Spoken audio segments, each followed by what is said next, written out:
ظالم شیر دانتوں کے بغیر مزاحیہ کہانی۔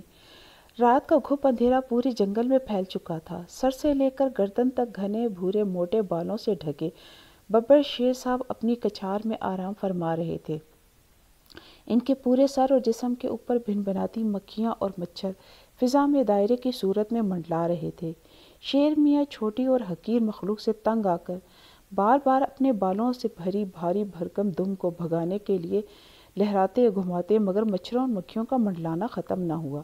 آخر کار دن بھر کے تھکے ہارے ببر شیر میاں کچھ ہی دیر بعد آنکھیں بند کیے نیند کی گہری وادی میں جا پہنچے۔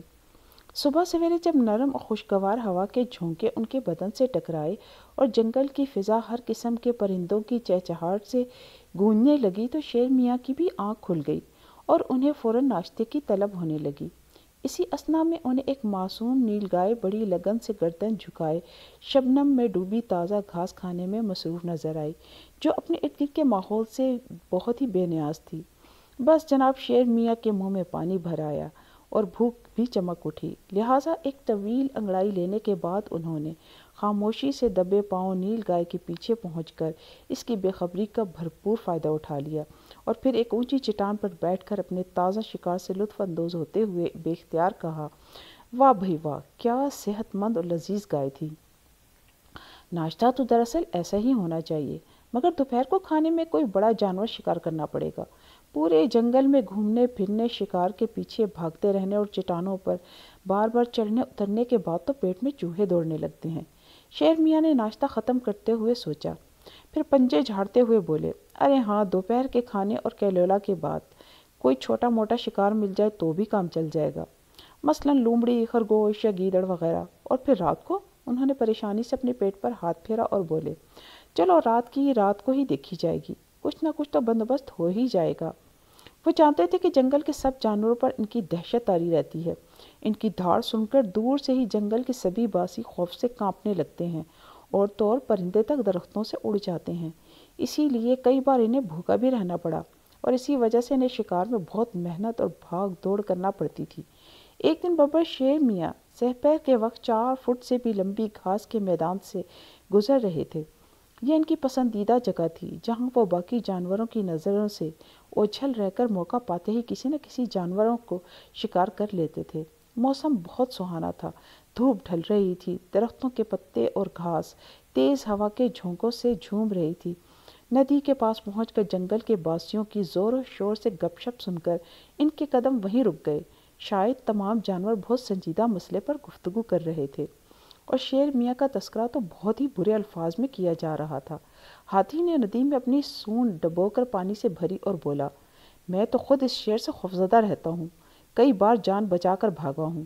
ایک بھیڑیا غصے سے بولا، بہت ہی پیٹو شیر ہے یہ، سچ کہہ رہا ہوں۔